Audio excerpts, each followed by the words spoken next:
Keeping Up with Jones, the Lonnie Jones podcast adventure, is brought to you by TKM Incorporated. This company, located in Moss, Tennessee, specializes in erosion control, hydroseeding, hydromulch, silt fence. They do minor excavation work, and they also provide traffic control and construction signs. Their mission is keeping people safe. Their passion is wishing that all men could be saved. TKM stands for The King's Men. If you'd like to contact The King's Men, you can contact them at 931-243-3958, 931-243-3958, or you may email them at tkminc2001@twlakes.net. That is tkminc2001@twlakes.net. The King's Men, in partnership with Keeping Up with Jones, the Lonnie Jones podcast adventure.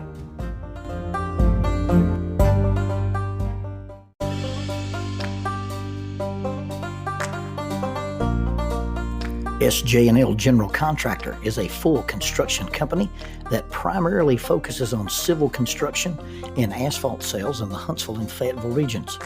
Services they provide include, but are not limited to, road construction, asphalt material, underground utilities, site work, and demolition. They employ heavy equipment operators, concrete finishers, pipe layers, and CDL dump truck drivers. If you would like for this company to work for you on your project, or if you'd like to work for them as an employee of this family-owned business, you can contact them at 931-433-4660. That is 931-433-4660, or 3W's and a dot, sjnl.com. That's www.sjnl.com. SJ&L General Contractor is a sponsor of Keeping Up with Jones, the Lonnie Jones podcast adventure. If you had to cross the Great Divide, the area of the Great Divide in Clear Creek, Colorado, about 60 miles west of Denver, gets an average snowfall of about 26 feet a year.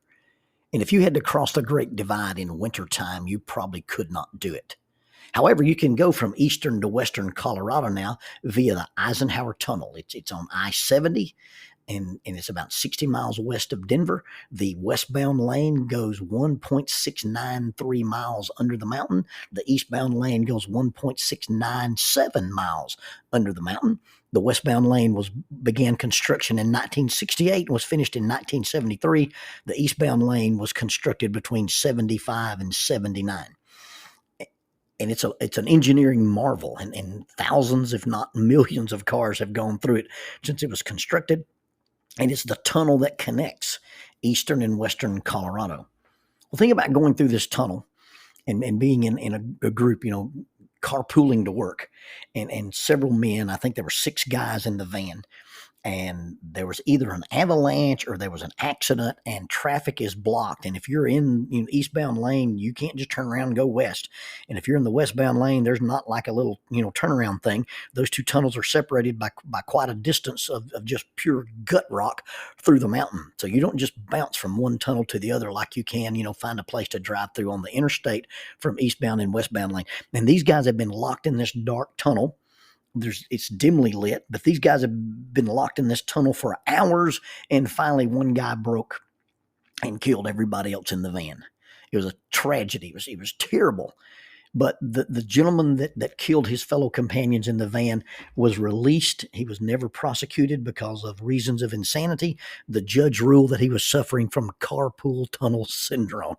And yes, that is a terrible dad joke, and I will show myself out. But I could sympathize with carpool tunnel syndrome.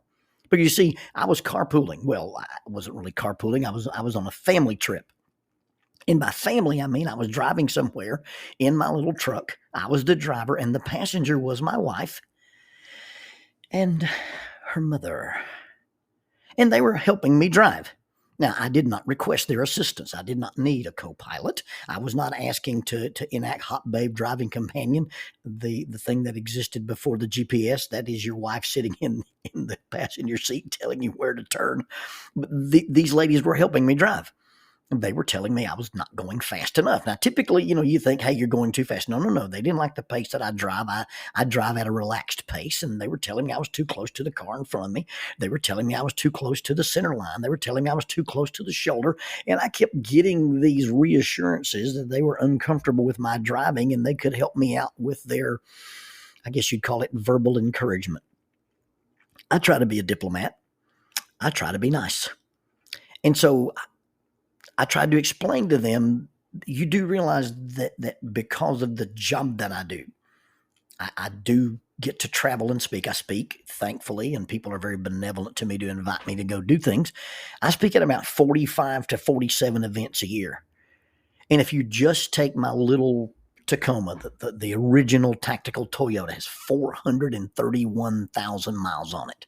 Now, if you can just make, and this is being benevolent with the math, if I've driven 60 miles an hour the entire time that I've driven this truck, that equals a mile a minute. Now, we know that I've never been able to drive consistently at 60 miles an hour. You go through these little towns in Tennessee, you go through these little towns in Mississippi, you get on the Natchez Trace Parkway, and the speed limit is ridiculously slow on the Natchez Trace Parkway.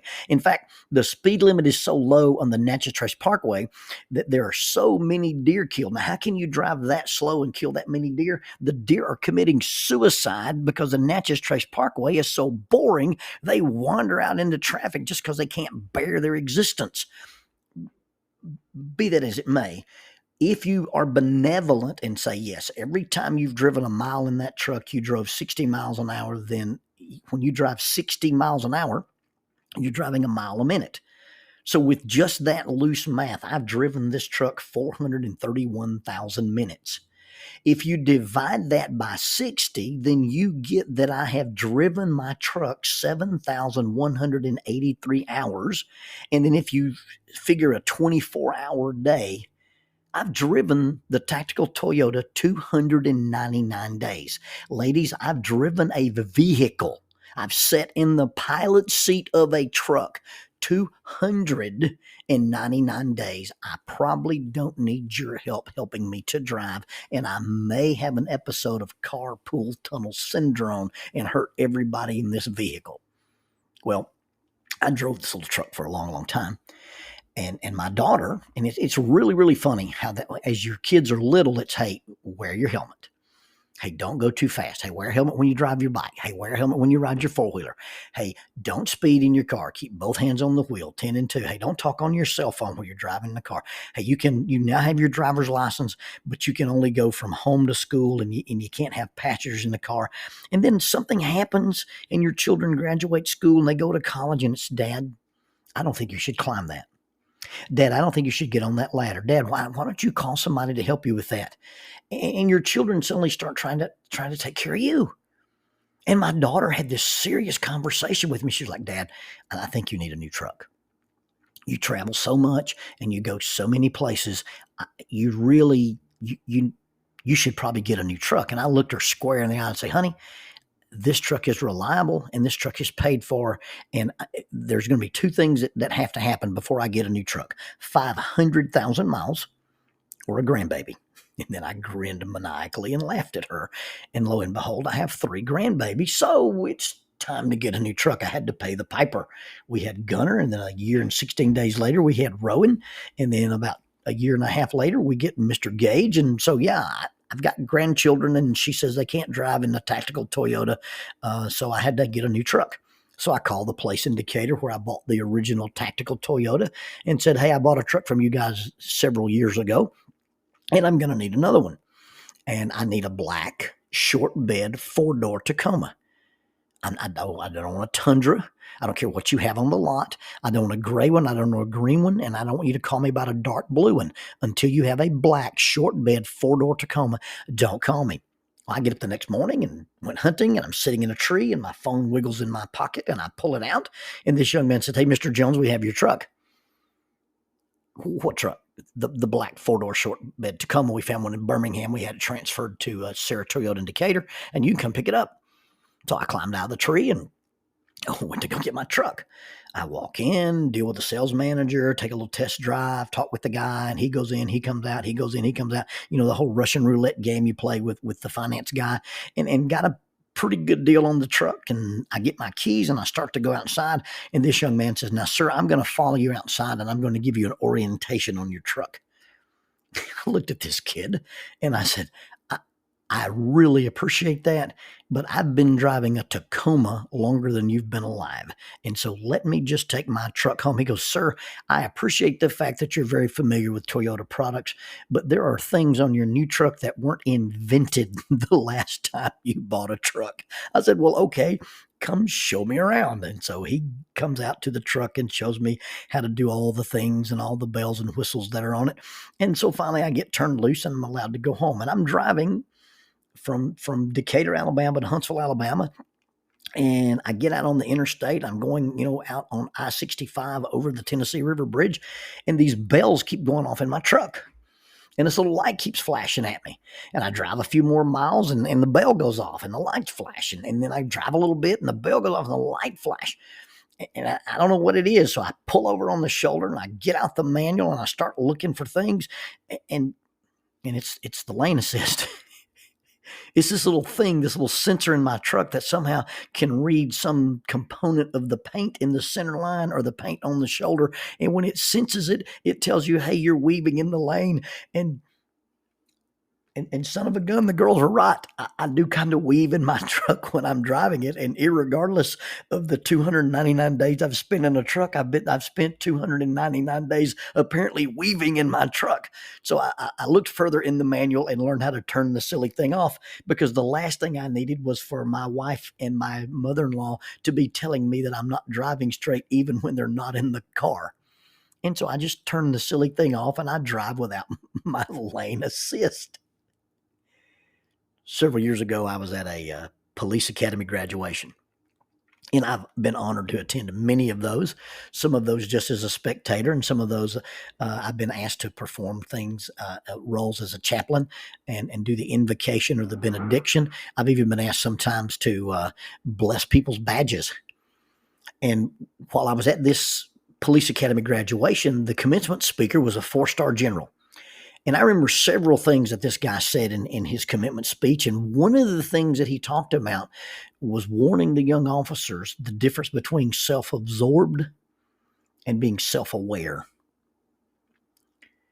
Self-absorbed is when you're so locked into your own self that your epicenter is yourself, and you don't take in any advice, and you don't share the perspective of other people. You can't see things the way they see it. You can't see things from their perspective, and you're always right and almost never wrong. And people who are self-absorbed are very hard to correct. People who are self-absorbed are very hard to help them make improvements. People who are self-absorbed can't admit they're wrong. And people who are self-aware can sometimes look at themselves and say, "You know what, you were right about what you said." Now, I didn't want to hear from my wife that I was weaving in the truck. and I didn't want to hear from her mom, "Hey, you're not driving straight. You're too close to the shoulder." But when I got in my new truck and it had this computer device that would sense the road, I had to admit they were right. I had to admit that I was weaving a little bit in my pickup truck. I had to admit that this thing that we'd argued about, and it was a playful argument, but this thing that we had argued about, I was wrong and they were right, and I was going to have to change some things about the way I drive. And incidentally, just because you don't like it doesn't mean it's not true. Just because you don't respect the person, and I'm not saying I don't respect my mother-in-law and I don't respect my wife. I love my wife unimaginably. I cannot describe how much I love that little blue-eyed bundle of energy. And I love my mother-in-law. Connie has been gracious to me, and even before I was dating Jackie, she was a person of benevolence and kindness when I was a college student visiting at the church where her family attended. But even if you don't respect somebody, people who are not self-absorbed and people who are self-aware recognize truth when they hear it.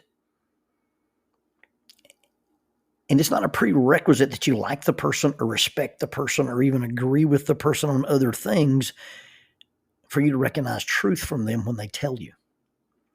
And people who are self-absorbed make all kind of excuses. Well, you did this, or you don't do that, or I disagree with this, or your worldview is that. And it really doesn't matter what their other perspectives are. If they share something with you that is truthful, then people who are self-aware acknowledge that and make adjustments. People who are self-aware acknowledge that and they make changes. People who are self-aware acknowledge that and they build skills. People who are self-absorbed turn off the warning signals. People who are self-absorbed say, I'm going to ignore that and I'm going to make sure this button doesn't beep again, this light doesn't flash again, this bell doesn't ring again, and I'm going to ignore those things. Well, turning off the lane assist alarm, just because it doesn't beep, doesn't mean you're actually driving straight.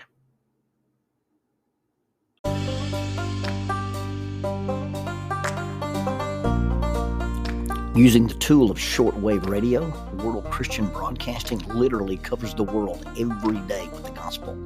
They use 2 large curtain antennas. One is located in Anchor Point, Alaska, and the other in Madagascar. They send out messages that are recorded at their international home in Franklin, Tennessee. They make available 40 hours of broadcast every day. The broadcasts are made in English, Chinese, Russian, Spanish, Portuguese, Korean, English for Africa, and Arabic. They would love for your group to visit them. You can bring your ladies group, your youth group, or your men's group. Just give them a call at 615-371-8707, 615-371-8707, or you can go to 3Ws and a dot, worldchristian.org, find the Donate Here button, and make a financial contribution to support this work that literally covers the world every day with the gospel. World Christian Broadcasting, in cooperation with Keeping Up with Jones, the Lonnie Jones podcast adventure.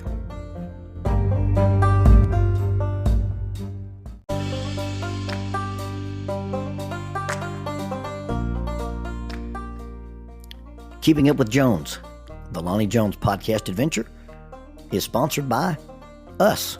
What? We sponsor ourselves? Is that even legal? Check us out on Amazon.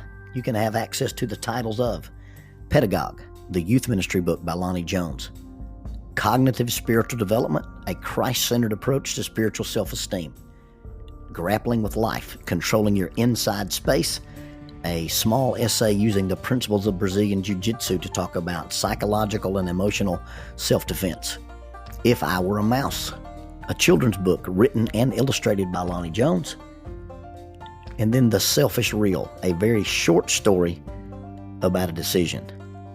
Also, you can check out our YouTube channel to see archived lessons and presentations from across the country, some videos with rope tricks and knots. Don't forget to visit the Facebook page 550 Guys to learn about the little rope men that we make and that we invented and that we make. And then be sure to click like, subscribe, and share. This is Keeping Up with Jones, the Lonnie Jones podcast adventure.